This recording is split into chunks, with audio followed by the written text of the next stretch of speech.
pillars of Islam. And the metaphor indicates that these things do not constitute the essence of the religion, but merely its necessary supports and foundations. So let's take a look at these one by one. Firstly, the Szachada. Let me inscribe this for you, just in case your Arabic's a bit rusty.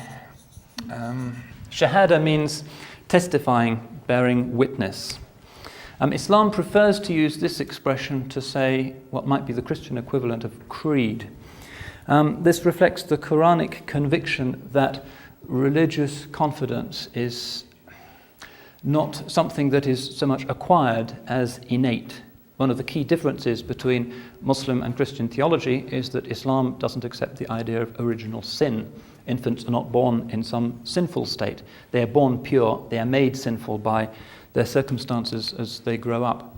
So to carry out the Szachada, to bear witness, is to testify to something that we knew as disembodied souls before we were breathed, as the Quran puts it, into the embryo in our mother's womb.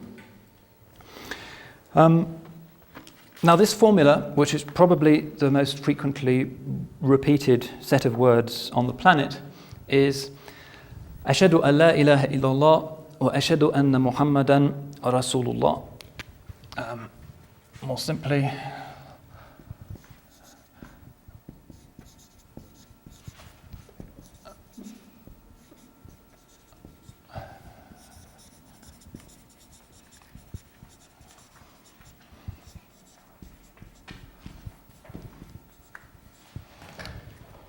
La ilaha illallah Muhammadun Rasulullah, which means there is no deity, no object of worship other than the God, Allah.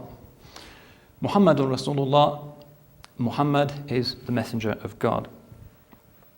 Now these words punctuate every dimension of the Muslim life. They're the first words that a baby hears once it's brought into the world. The father whispers the formula into its ear. They are the words that dying Muslims strain to pronounce as they are leaving the world. Simply repeating them to a witness is all that is required to convert to Islam. They are repeated dozens of times a day. They come up in the 5 daily prayers, for instance, and in other situations. You'll see them scribbled by enthusiastic, devout hands on the walls of city buses. You'll see them on coinage and banknotes. You'll see them on the Saudi Arabian flag. If you've seen it, you know it's basically a green flag with a sword and there's some Arabic script. This is what it says. You can see them in elaborate calligraphy on bumper stickers. Every Friday sermon begins with these words. Now you can see these, for those who like comparisons, as the Muslim equivalent of the Christian defining symbol of the Christian faith, which is of course the cross. The cross, one of the great symbols of world religions, denotes the intersection of heaven and earth, the vertical and the horizontal. And that's what the Szachada is doing as well. The first phrase of the Szachada affirms a metaphysical, almost hermetic truth. Only God is God. It doesn't attempt a definition of God. Language can't do that.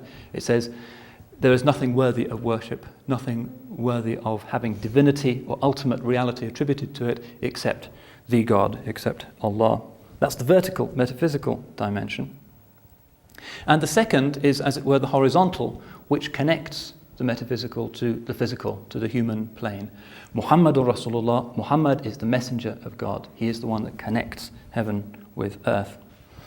So this phrase, rather than any visible symbol, is, if you like, the representation of the religion of Islam.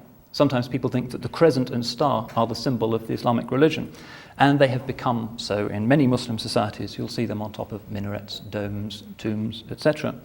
But in fact, the crescent is not the defining symbol of Islam in the way that the cross is for Christianity.